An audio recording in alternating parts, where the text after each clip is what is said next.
ஸ்டாலினை நேரில் சந்திக்கிறார் தவேகா தலைவர் விஜய். அதிர்ச்சியில் எடப்பாடி பழனிசாமி.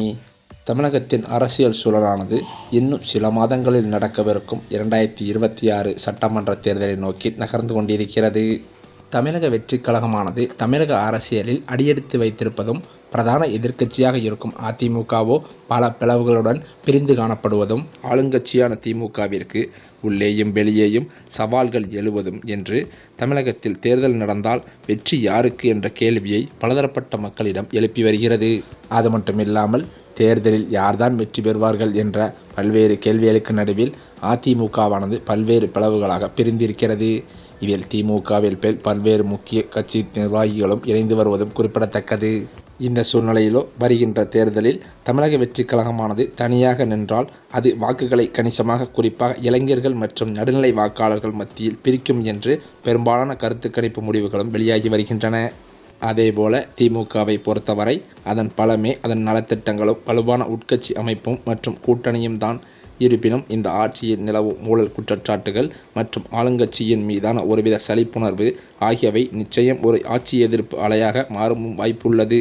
அதே சமயம் தமிழகத்தில் உருவாகியிருக்கும் புதிய கட்சிகள் மற்றும் தமிழக வெற்றிக் கழகம் ஆகியவை தமிழர்களின் வாக்குகளை எவ்வாறு பிரிக்கும் என்பதும், அந்த அலையின் வாக்குகளை யார்தான் அதிகமாக அறுவடை செய்கிறார்களோ அவர்களே திமுகவிற்கு பிரதான போட்டியாளர்களாக மாறுவார்கள்.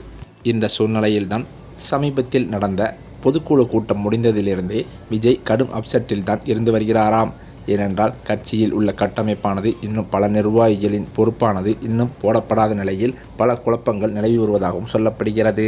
இப்படிப்பட்ட நிலையில் தவேகாவின் தலைவரான விஜய் திமுகவை அழித்துவிட வேண்டும், அதாவது 2026 ஆட்சியை மாற்றம் கொண்டு வர வேண்டும் என்று கங்கணம் கட்டியிருப்பதாகவே தகவல்களும் வெளியாகியிருக்கிறது. அதே சமயம் சமீபத்தில் நடந்த கரூர் துயரத்தில் விஜய்க்கு சட்ட ரீதியாக பல சிக்கல்கள் வந்த நிலையில் அதனை பொறுமையாக கையாண்டு மீட்டு கட்சியை மீட்டெடுத்துள்ளார். மீண்டும் அதாவது அடுத்தடுத்து கட்சியை வலுப்படுத்துவதற்கான பணிகளை விஜய் தீவிரப்படுத்தி இருக்கிறாராம். சமீபத்தில் கரூரில் பாதிக்கப்பட்ட மக்களை விஜய் சந்தித்து பேசியிருந்தார். இதனைத் தொடர்ந்து தமிழக வெற்றிக் கழகம் கட்சியின் அரசியல் பணிகள் வேகம் எடுத்துள்ளதும் குறிப்பிடத்தக்கது. அனைத்து கட்சியினரும் தேர்தல் பிரச்சாரம் மற்றும் கூட்டணி பேச்சுவார்த்தை என மும்மரமாக தேர்தல் களத்தில் இறங்கி பணியாற்றியும் வருகின்றனர். அந்த வகையில் ஒரு பக்கமோ முதல்வர் ஸ்டாலின் தனது கூட்டணியை பலமாக வைத்து கொண்டு திமுகவின் ஆட்சியை மீண்டும் நிலைநாட்டி விடலாம் என்ற எண்ணத்தில் செயல்பட்டு வர, மறுபக்கமோ இபிஎஸ் பாஜகவுடன் கூட்டணியை வைத்து கொண்டு அதிமுக ஆட்சியை நிலைநாட்ட பல திட்டங்களையும் தீட்டி வருகிறார். இவர்களுக்கு நடுவேதான் விஜயும் களத்தில் இறங்கியுள்ளதால் 2026 சட்டமன்ற தேர்தல் களம் பரபரப்பாகவே பார்க்கப்பட்டு வருகிறது. இந்த சூழ்நிலையிலோ கரூர் துயரத்திற்கு பிறகு அதிமுக மற்றும் பாஜக உள்ளிட்ட கட்சிகள் தமிழக வெற்றிக் கழகம் கட்சிக்கு ஆதரவு தெரிவித்து வருவதால் என்டிஏ கூட்டணியில் விஜய் இணைய உள்ளதாகவும் கூறப்பட்டு வருகிறது. இன்னொரு பக்கமோ விஜயை என்டிஏ கூட்டணியில் இணைப்பது குறித்து கூட்டணி கட்சி தலைவர்களுடன் ஆலோசித்த பிறகு முடிவெடுக்கப்படும் என அமித்ஷாவும் தெரிவித்திருக்கிறாராம். தமிழகத்திலோ என்டிஏ கூட்டணியை விரிவுபடுத்த விரும்புவதாகவும் கூறியிருக்கிறார். இந்த நிலையில்தான் தவேகாவுடன் கூட்டணி பேச்சுவார்த்தையை தொடங்க எடப்பாடிக்கு அமித்ஷா அறிவுரை கூறியதாகவும் தகவல்கள் வெளியாகியுள்ளது. அது மட்டுமில்லாமல் தமிழக அரசியலில் தற்போது மிக முக்கியமான விவாதமாக மாறியிருக்கிறது என்னவென்றால், நடிகரும் தமிழக வெற்றிக் கழக தலைவருமான விஜயின் அடுத்த அரசியல் நகர்வுதான். அதேபோல 2026 சட்டமன்ற தேர்தல் நெருங்கி கொண்டிருக்கும் நிலையில் திமுகவை எதிர்க்க வலுவான கூட்டணியை உருவாக்க எடப்பாடி பழனிசாமியும் தீவிரமாக முயன்று வருகிறார். அதிமுக கூட்டணியில் தற்போது பாஜக, தமிழ் மாநில காங்கிரஸ், புதிய நீதி கட்சி போன்ற சில கட்சிகள் மட்டுமே தான் இருக்கிறது. திமுக வலுவாக களத்தில் இருக்கும் நிலையில் பெரிய கூட்டணியை உருவாக்க வேண்டிய அவசியமும் அதிமுகவிற்கு ஏற்பட்டுள்ளது. அதனால்தான் தமிழக அரசியலில் புதிய சக்தியாக உருவெடுத்துள்ள தமிழக வெற்றிக் கழகத்தை கூட்டணிக்கு கொண்டு வர வேண்டும் என்ற எண்ணத்தில் எடப்பாடி பழனிசாமியும் தொடர்ந்து செயல்பட்டு வருகிறார் என்பதும் குறிப்பிடத்தக்கது. இதற்காக முன்னாள் அமைச்சர்களான ஆர்பி உதயகுமார் மற்றும் ராஜேந்திர பாலாஜி ஆகியோர் வெளிப்படையாகவே விஜயை கூட்டணிக்கு வர வேண்டும் என அழைத்தும் தமிழக வெற்றிக் கழகத்தின் தரப்பில் எந்தவித பதிலும் இன்னும் வராமல் இருப்பது பெரும் சர்ச்சையை கிளப்பியுள்ளது. ஒரு பக்கம் பார்த்தால் திமுக கூட்டணி பலமாக இருக்கிறது, மற்றொரு பக்கம் பார்த்தால் எதிர்க்கட்சியாக இருக்கும் அதிமுகவிலிருந்து பல முக்கிய புள்ளிகளும் அதிமுக கட்சியை விட்டு வெளியே நின்று கொண்டிருப்பது தற்போது பெரும் பரபரப்பை ஏற்படுத்தியது மட்டுமில்லாமல் அதிமுகவிற்கு பலவீனமாக இருந்து வருகிறது. இதற்காக முன்னாள் அமைச்சர்களும் பலரும் கூடி ஆலோசனை நடத்தி வருவதும் குறிப்பிடத்தக்கது. இந்த சூழ்நிலையில்தான் கரூர் கூட்ட நெரிசல் சம்பவத்திற்கு பிறகு அதிமுகவினர் விஜய்க்கு ஆதரவாக வெளிப்படையாகவே பேசியதும் குறிப்பிடத்தக்கது. ஒரு தலைவரும் தனது தொண்டன் உயிரிழக்க விரும்ப மாட்டார் என எடப்பாடி பழனிசாமி கூறியதோடு பல தொலைக்காட்சி விவாதங்களிலும் அதிமுக பேச்சாளர்கள் விஜய்க்கு ஆதரவாகவே பேசி வருவது தற்போது தமிழக அரசியலில் ஒரு சூழ்ச்சியை ஏற்படுத்தியிருக்கிறது. மேலும் இதன் காரணத்தினால் விஜயின் கட்சியுடன் நெருக்கம் உருவாகும் என அதிமுக வட்டாரங்கள் எதிர்பார்த்து வருகின்றனர்.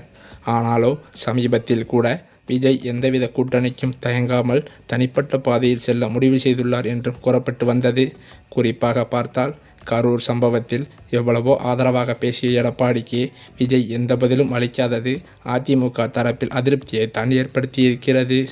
அதிமுக பொதுச் செயலாளர் எடப்பாடி பழனிசாமி கூட தனது பிரச்சார பயணத்தின் போது விஜய் எங்கள் கூட்டணியில் வருவார் என நம்பிக்கை தெரிவித்திருந்தார்.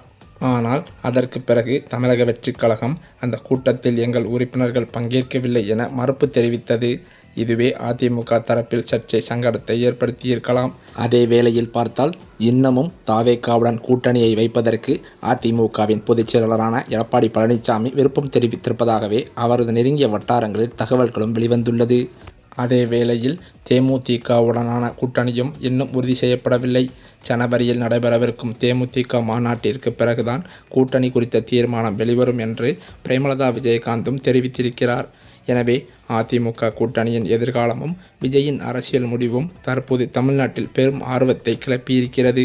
அரசியல் வல்லுநர்களின் கருத்துப்படி விஜய் தன்னை முதல்வர் வேட்பாளராக களமிறக்க திட்டமிட்டுள்ளதால் அதிமுக பாஜக கூட்டணிக்கு இணைந்தால் கொள்கை சுதந்திரம் இழக்கும் அபாயம் உருவாகும் என்பதால் அவர் தன்னிச்சையான பாதையில் பயணிக்க விரும்புகிறார் என்று அரசியல் வட்டாரத்தில் மூத்த தலைவர்கள் மத்தியில் பேச்சுக்கள் அடிபடுகிறது.